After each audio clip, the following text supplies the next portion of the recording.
Welcome to the Feed Central Hay Matters podcast, your go-to source for all things hay-related in Australia. I'm your host, John Paul Driver. In today's episode, we're joined by Dave Clothier. He's the National Sales Manager for Feed Central. We're going to talk about just general market conditions today and give some thoughts around rain-damaged hay in the paddocks versus shedded hay and shipping distances, and we're going to talk through some livestock supply and demand considerations as well. We're here to bridge that gap between the buyers and the sellers of fodder, providing valuable insights for everybody, whether you're out in the field considering planting or looking at your feeding schedule. Let's get started with the biggest market drivers, always the weather. What's it been like? Do you have any insights on the forecast here? Since really the start of December right through to now, there's been above average rainfall for the majority of the summer, right up and down the eastern seaboard from the south to the north. Obviously, some people miss out on those bigger falls, but largely everyone's received above average rain, and it is set to continue for the foreseeable future. And how is that playing through in the market? Well, increased rainfall obviously has a cause and effect on available pastures and pasture growth. So while the forecast for El Niño back in the spring, people were unloading livestock, that's now flipped on its head. And there are people looking for livestock, which has increased livestock demand and prices to utilise the pasture that they have right now. Hay demand over the last 6 or 8 weeks has dropped off considerably. But as we go forward, I would imagine that particularly with weaning that starts in March, and then we get into the cooler months of April, May and June, demand typically increases regardless of the season. That's just the seasonal demand, right? Yeah, that's right. Playing this out, you're talking about getting into that seasonal demand for hay. The question I want to ask is about livestock prices and how that plays through demand long term. We're observing a short-term increase in the price of maybe feeder animals or whatever animal you can buy to make use of the grass that you're growing. How does that play out? Increased prices and availability of pasture augurs very well for demand going forward, in the sense that the animals are worth more, and that justifies the need to feed and hang on to those livestock through the winter months until we get into spring. From a feeder type perspective in a feedlot job, the price has risen, so the intake of cattle into feedlots has wound back considerably over the last couple of months. And as we get into the cooler months and prices stabilise, they will start to increase their intake.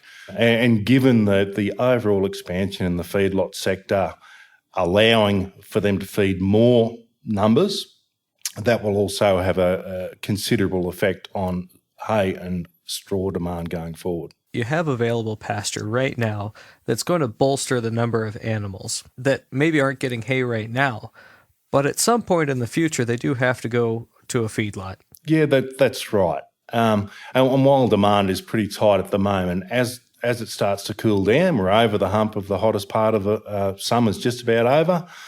Graziers will start to look at, putting quality hay in their sheds for the winter, considering new season's a long, long way away. In October, the quality hay will continue to be in demand through that period. And let's split up available hay supplies right now. We know we have a fair supply, and correct me if I'm wrong, my interpretation is there's a fair supply of high-quality hay available for trade on the market. And then there's also a pile of not-so-nice hay sitting out there that has been rain damaged. How do producers navigate through those two types of inventory right now? Well, because it's been such a widespread event right up and down the eastern seaboard, I would suggest the majority of graziers are very aware that paddock stacked hay is not an option for them. They want continuity and consistency. They're more informed than they've ever been. They're after specifics.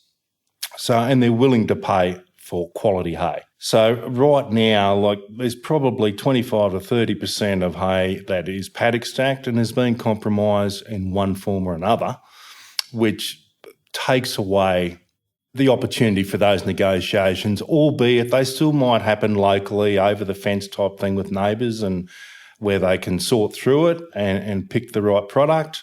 But when we're travelling hay considerable distance with the cost of freight these days, they want to maximise their returns, so they're buying quality hay and they're seeking advice from us to make sure that we find the right product to match their needs.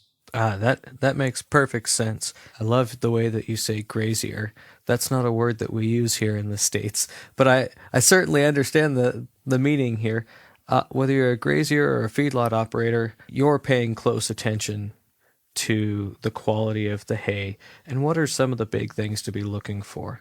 Well, when we've got the cooler months ahead and pastures, depending on how hard our winter is going to be, and pastures get affected by frost, the big ones really are protein and energy, because that's what the pastures are lacking, and that's what they're wanting to put in their sheds for winter. And as we go through weaning, when we get into that weaning stage, which is the first step, the really big one on that one is obviously aroma and colour to draw cattle to the feed and to educate them from day one to come to feed. That transition from nursing and grazing to that dry forage product. That's right. Are hay prices headed north or headed south? I mean, we're talking pick a nice 8x4x3 oaten hay. What's your crystal ball showing? Rightio. Well, in the south, like the export market is certainly holding up that cereal hay job with the oaten hay. There's a few factors in play, and one of them is that the better quality hay is getting further away from where the larger cattle population is in Australia, that being in the north. So quality shedded hay is largely unavailable anywhere north of about Dubbo, which is in central New South Wales. So the challenge going forward, I think, will be that I feel that market price for cereal hay has probably come back $30 to $50 a tonne on the highs that we experienced through production in 23. When hay wasn't even making the sheds, it was exiting the paddock. Demand was very high because we're in an El Niño type pattern at the time, and that drove demand.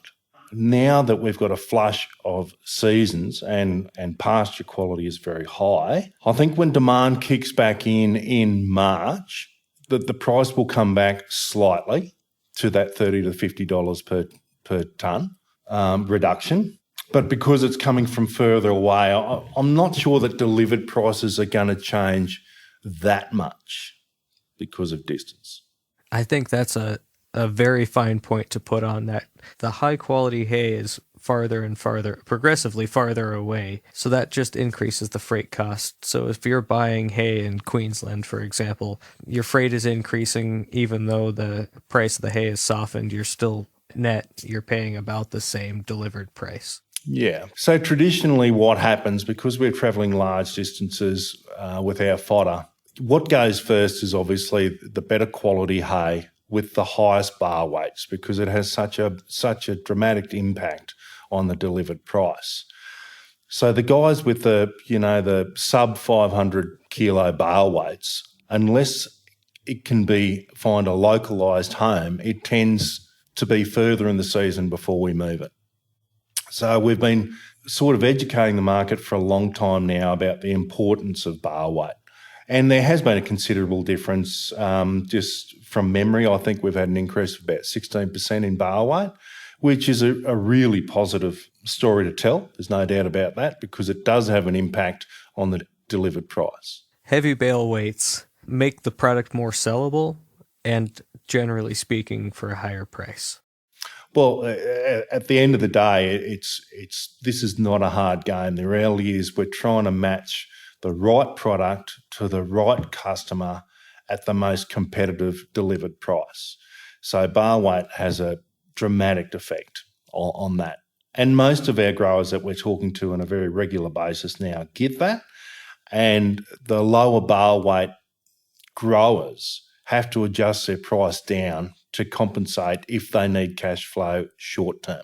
Now, I worked for a bank, and you said the magic words that trigger me is cash flow. How are livestock producers doing on cash flow? How are fodder producers, hay producers, doing on cash flow? What's the perception in the marketplace? Look, I think it's very strong on both sides of that fence. Apart from the feedlot sector, who is challenged at the moment with high commodity prices on the back of high-priced animals that are just leaving the yards now.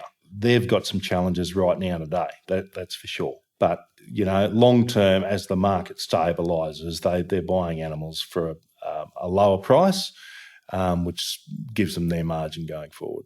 Oh, look, the reality is, because demand's dropped off, human nature is we need to move some product. So that will help or drive the market price one way or another. And I think it will go down slightly. And it's not long when you get through, by the time you get through winter, you've got growers pretty nervous about wanting to empty their sheds for new season. So that all plays into it. As soon as it gets cold, people are wanting to move hay and demand is increasing. So I would expect large volumes to be moved, once we get into the cooler months. That almost sounds like advice to me.